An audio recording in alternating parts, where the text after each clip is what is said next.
We didn't do an update last week, only because there wasn't a lot to update you on. It's been 2 weeks. That merits an update. Let's grow a pumpkin to talk about. Pumpkin to talk about. Backyard of your house. Pumpkin to talk about. Growing Brussels sprouts. Growing big. Pumpkin to talk about. Hey, Albuquerque gardening, I'm out. It's time for an update. So today is Wednesday, August 27th. Makes that day 65. So for day 65 after pollination, here's what we got going on. We finally reached the end of the patch in terms of the vine growth.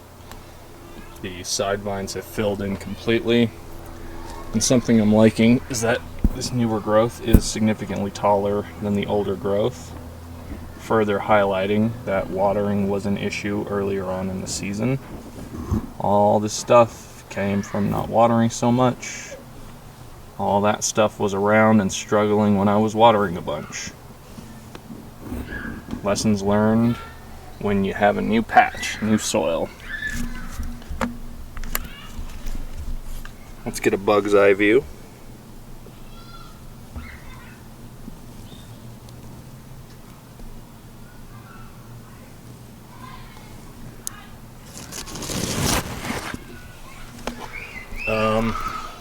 But the weather is finally cooling down a little. We're not hitting quite as many days in the high 90s.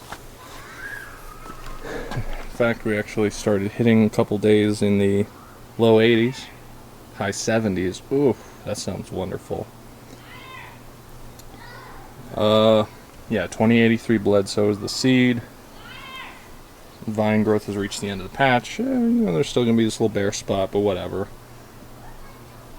So with the vines finally reaching the end of the patch, we had a bunch of terminations that were happening, and I was noticing the more I was terminating other side growth, the more these side growth vines wanted to push. So that's cool. I saw the vine get significantly thicker as it was growing. So now that we've terminated over there, look at this. We have vine growth wanting to push back on this side too. So if we take away all the opportunities on this end of the patch for side vines and tertiaries to grow and fill in space, what do you know? They want to pick up in this area. So with there only being a little more than a month left in the season, we might fill out this area yet. How about that? I don't see that as a negative. I know a lot of people like to have their vine growth pretty much done by this point, if not significantly earlier in the season, but we're doing things unconventionally because we're growing in a desert. Today, no mist system, because the high temperature does not merit the use. Happy about that. I've been a little more conscientious about fungicide treatments. Been using Immunox and Decanel. Immunox being used as a systemic, Decanel as a contact. Cool thing about the Immunox, it's good for about 10 days, and then I apply with the Decanel for a few days and then reapply the Immunox. You want to rotate these so that you don't have resistance to the fungicides building up. We'll look right down here. We got a couple vines that are wanting to meet up. See, like I was just saying, all these vines want to pop up as soon as you take away the opportunities elsewhere to grow. So it's good. I'm liking this. I'm liking what I'm seeing.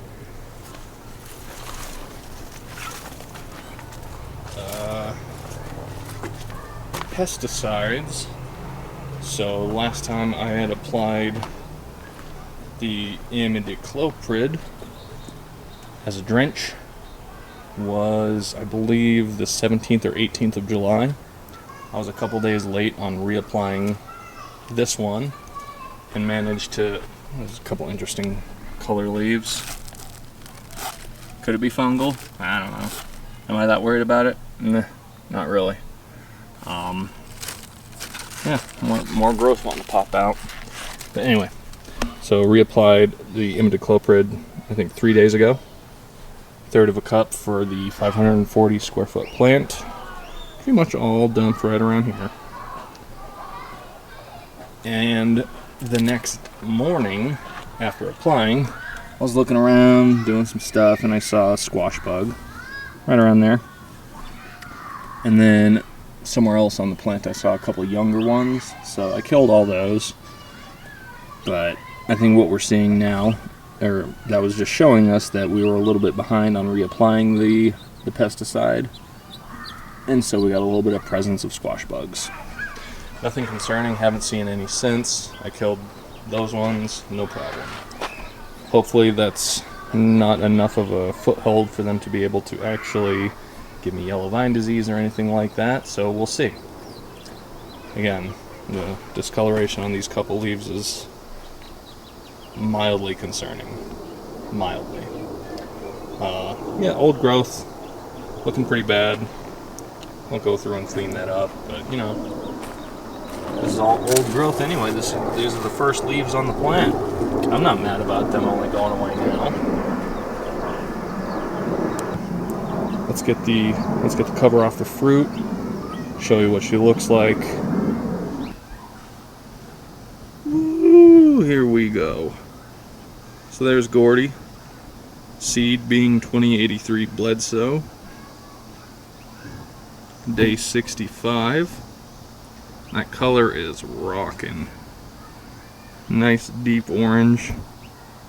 Pale peach stripes and spots throughout.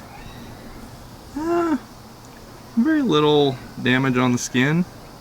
A couple spots here and there.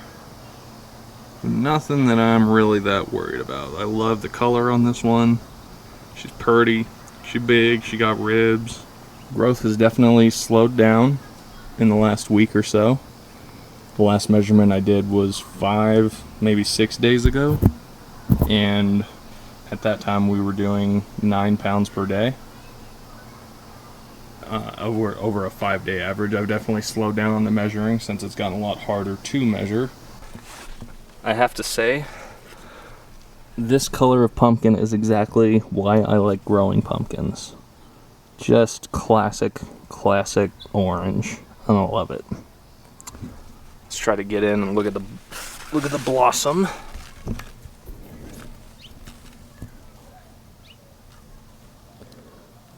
Okay, you know what? This has grown significantly in the last week because that overhang over the blossom end was not nearly as pronounced a few days ago.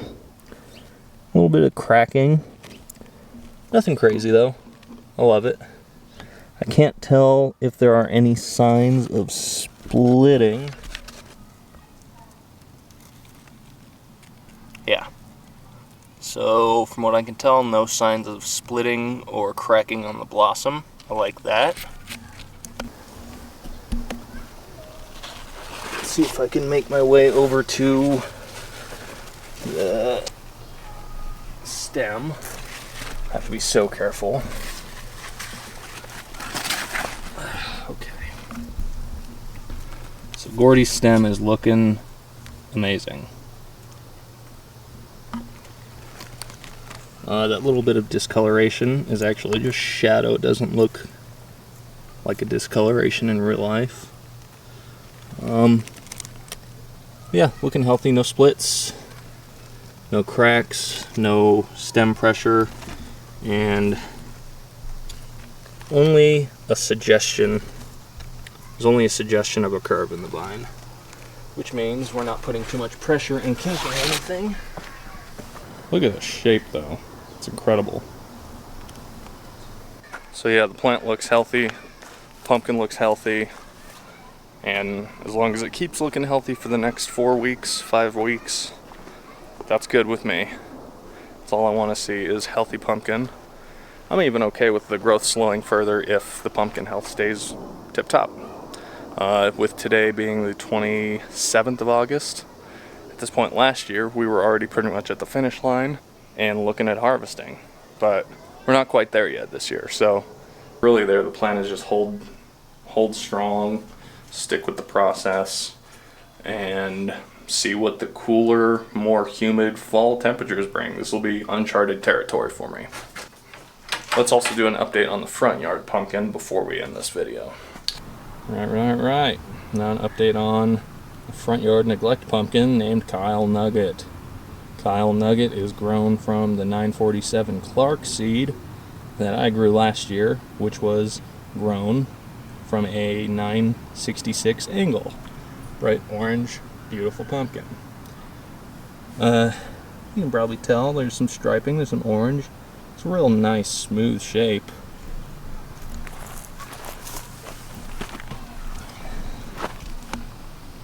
The skin's nice and smooth. We're a little funky shaped. This certainly didn't have the shape of the fruit I grew last year. But at the same time, you know, this is a neglect pumpkin that's been burned by fertilizer a couple times and has nowhere near what I would call ideal growing conditions. So the fact that this has a funny little butt growing to it and it's a little lopsided, I think gives it all the more character. A measurement a couple days ago told me this was at approximately 85 pounds. And a measurement a week before that had it at about 56 pounds. So I'm liking that for this being just kind of a neglect pumpkin, grown in bad soil, never really reading bedtime stories to it.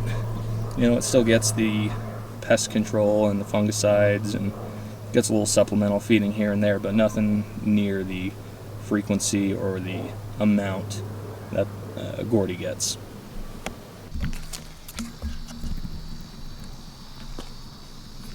Ooh. Now this is interesting. So it seems we have some stem rot going on with Kyle Nugget.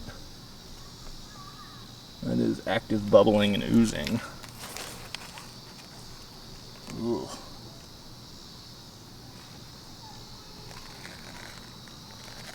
That's kind of nasty. Well, that's not ideal. I could put a fan on it, but given this neighborhood, I don't exactly feel like doing that.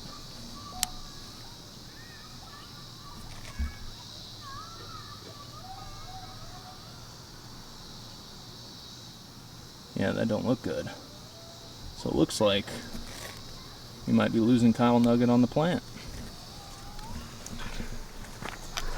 This might call for an early harvest. And with State Fair being basically next week, I might just go ahead and take this to the State Fair. See if we can salvage something out of it. That's crazy. Anyway. But that's pretty much all I have for you this week. Please like and subscribe if you enjoyed the video. And tune in. Let's get to the fall. Let's make this happen.